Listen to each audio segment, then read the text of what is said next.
Lola Berry here, nutritionist and yoga teacher, and these vlogs are obviously my yogas vlogs. Thumbs up, ding a bell, subscribe. This is a yoga Q&A, so loads of people have been asking me questions about yogs, and a lot of people are scared of yoga because if you haven't done it before, you have to be flexible. So I've got some Q&As here that I want to quickly touch on, just so that you're set for when you check out your next yoga class or your first yoga class, what to do. It can be really intimidating walking into a yoga studio, I totally get it. What the different classes mean, stuff like that. So this is a bit of a like how to hack yoga, basically. So the first question is, and this is from Elsa, what if I'm not flexible? A lot of people go, oh, I can't touch my feet to the ground, or oh, I can't do a back bend, or I can't do a handstand. I'm gonna look like a dick in yoga. I still can't do a handstand. Stop caring about what people think of you for starters, but the whole point of yoga is you come when you're not flexible. It makes you more flexible. So there's nothing wrong with walking into a yoga class if you're not flexible. Drop that worry straight away. My advice would be to always take the beginner's class to start with, so you can build up your confidence, you can get used to the studio. You'll find that you'll always want to go into the same spot in the studio, so whether that be like front right hand corner or back left hand corner or the back little chunk. Our brains love ritual. Try to mix it up though, try to practice in different parts of the studio. What if I walk into a class and it feels like you're in a sauna? Yeah, so Bikram is set at 43 degrees or 40 degrees. It's also a high amount of humidity in a Bikram class. It's also the same set, I think it's 23 or 26 postures. So you do the same thing every time you go in and you sweat like you're dripping like a Trojan because it is so hot. That is hot, hot, hot yoga. Some people love it. That's where I started my yoga journey. But you can now walk into a vinyasa class and do a power class that's at 28, 31 degrees and you'll sweat more internally, yeah? So it's about knowing the difference between like Bikram, which is that real sweaty, sweaty yoga, versus a vinyasa power class that may or may not be heated. So ask the questions, look online. My advice would be, I'm a vinyasa fan, so I would go find a vinyasa power class near you. Ask them if it's heated or non-heated. They'll often have options for both. And always, always, always do the beginner's class, whether you're new to it or not. Another trick is do the trial. They've usually got 10-day or 2-week trials for like 20 bucks. And a drop-in class is generally about $20 or $25. So do the trials.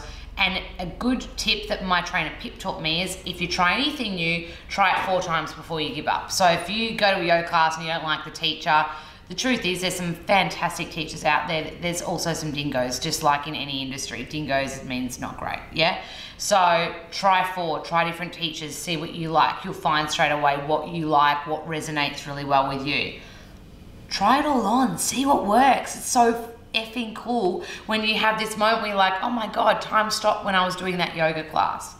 So what do you take when you go to a yoga class? If you own your own yoga mat, brilliant. Lululemon do fantastic ones. This isn't a sponsored post. The brand they've got here, I think it's called Jade. They're really good too. There's eco-friendly ones, there's cork ones. You can buy them online. Just go to the studio, hire one for $1. Normally the first class I'll let you hire one for free, yeah? Blocks. A lot of people don't like using straps, blocks, bolsters. I'm gonna get a strap too because I forgot to get one, but use them. They're gonna help you in poses. Basically, blocks do a few different things, but they bring the floor closer to your hands. So if you're in a pose like a half moon pose, which you kind of like, looks a bit like, a half moon pose kind of looks like this, right? And the idea is that you want everything in alignment, and for everything to be in alignment, your fingers are probably gonna sit here, which is quite hard to balance. So by using a block, you're bringing the floor much closer, and so it makes it really easy to align and to peel your heart open. So I use blocks all the time. I'm gonna get a strap. Ping, got myself a strap. The cool thing about straps is they basically make your limbs longer. Well, that's what I think they do anyway. But for example, if you're in a forward fold, and the teacher goes, reach your hands high to the sky, reach for your toes, and let your head be heavy. This isn't easy for everyone, especially if you're a runner. Your hammies are going to be too tight, and you're kind of be sitting up here, you know, and that's going to be as far as you can go. Whereas when you use a strap, you can kind of get a little bit more depth, yeah? We use strap in dancer's pose, we use it in heaps of things where I find it really hard to get that leg kind of straight in a lot of standing poses, so I'll use a strap to help me.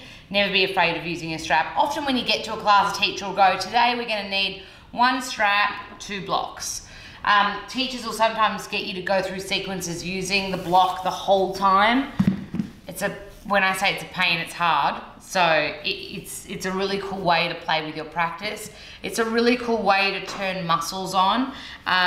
Even when you're practicing arm balances, teachers will often get you to hold your block like this and kind of like press into the block so that you've got the right alignment. When I was in LA, I did an Iyengar yoga class, and the whole class, a full hour, we spent lining our hands up to the block. I was like, what did I just sign myself up for, yeah? So never underestimate the power of blocks, straps. My favorite yoga prop is this, and that's a bolster. I also love yin yoga, which is why I love it so much. Bolsters basically make everything super comfy. They're great for making your back bends a little bit gentler. They're great for waterfall pose, which is like a really gentle version of shoulder stand, which I'll show you right now. But basically, bolsters are used always in yin. So if you go to a yin yoga class, I'm going to do a yin vlog, so you get to see some yoga poses that are yin. It's a much more calming yoga. It works less on the muscles, more on the tendon and the fascia and ligament. But yeah, so this is I don't know if I'm going to be in shot when I do this, but this is a traditional shoulder stand. Oh, for that fall off. That's shoulder stand, right? It can be kind of full on sometimes. So teachers will often offer to put a block under your sacrum and do it, like so, a little bit gentler, and they're calling that waterfall pose at the moment, or you can, even gentler again, bolster. Nice, yeah? Bolster is amazing. It's your best friend. It's my Christmas present from my mum this year because they're really expensive to buy. Really expensive, like over 200 bucks each. Okay, cool. I want to teach you one cool thing with your bolster. Never underestimate it. If you get to the class early and you're like, I'm so tired from work, or I'm stressed out, I just want to chill until the class starts. You'll see when you walk into a yoga class, it'll be silent generally. The etiquette is you don't talk too loud. You can whisper and stuff. But people will be either meditating, so they'll be like sitting, doing these ones, or they'll be in a child's pose. But it's really cool if you do child's pose with a bolster. It's like the comfiest thing ever. So you just bring the bolster between your legs, you kind of hug it with your inner thighs, and then you melt over it and just use it like a pillow. It's like dreamy as fuck. And you can kind of like, sorry if I swore, by the way, I know younger people watch this. So you can kind of like just chill out here. It's real nice. And in yin yoga, you hold it for so long. But I mean, traditionally what people will do in a yoga class before it starts is this. They'll be in child's pose before the class starts. What I generally do if I'm going to do a vinyasa class, because that chills me out too much, I'll come in, and it's because my posture's really bad and because of Insta and stuff, I'm like this. I'll come in, I'll bring the soles of my feet together, place a block under my spine, kind of along my bra strap. I like it that way, so it's like that way along my bra strap. And then I'll kind of just like peel over it like that. So that's how I start my class. Shut my eyes, zen out a bit for 5 minutes before the teacher starts teaching. It's also starting to open my thoracic spine, which is what needs opening for me personally. It's kind of like my Achilles heel. So yoga etiquette. Generally, you don't talk too much in class. You can definitely bring a water bottle in. In Bikram, they won't let you drink for the first like 15, 20 minutes. I'm pretty anti that, but I get it, I respect that. But in a vinyasa class, you can drink whatever you want, so don't be afraid to bring your water bottle in. Some yoga studios won't let you bring glass water bottle in because it can smash and stuff. Phones not allowed in a yoga class, and if you're gonna sneak it in, hide it somewhere, airplane mode. Like, teachers get really gnarly if phones go off in classes. What other things do I want to quickly tell you about yoga etiquette? Just like, enjoy, get in there. Remember, what I tell people is when I teach, yoga is the gift that I share with people, but when I practice, it's the gift I give myself. You're doing it for you. This is your yoga. If something doesn't feel right in your body, pull back, yeah? We've all got different bodies. Tune in. It's going to tell you when it's uncomfy. Use blocks, use props, use all this stuff. It's going to help you. If a teacher adjusts or assists you, you're generally not doing anything wrong. They're just helping you find depth. If you don't want to be touched, you just tell them at the start. Often they'll put people in a down dog or a child's pose at the start and go, you know, who's pregnant? Who's got injury? And you can just put your hand up and go, hey, can you not assist me, or can you not adjust me? I don't love it. A lot of people don't like Shavasana assists, which is where we're chilled out laying on our backs like this and you get this amazing head massage. I'm so pro them. Generally, teachers won't do it unless they know you anyway, so don't worry about that. A lot of people freak about Om and chanting and all of that jazz. Generally, Om, it's actually spelled A-U-M, is done at the beginning and the end of class. It's like the universal peaceful sound. It's pretty beautiful to end and begin a class with. Don't worry, you don't need to do it solo.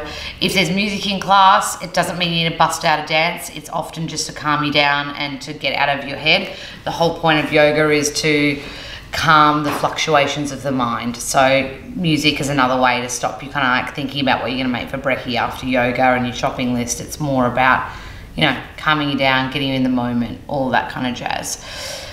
Enjoy it. Don't be afraid to try.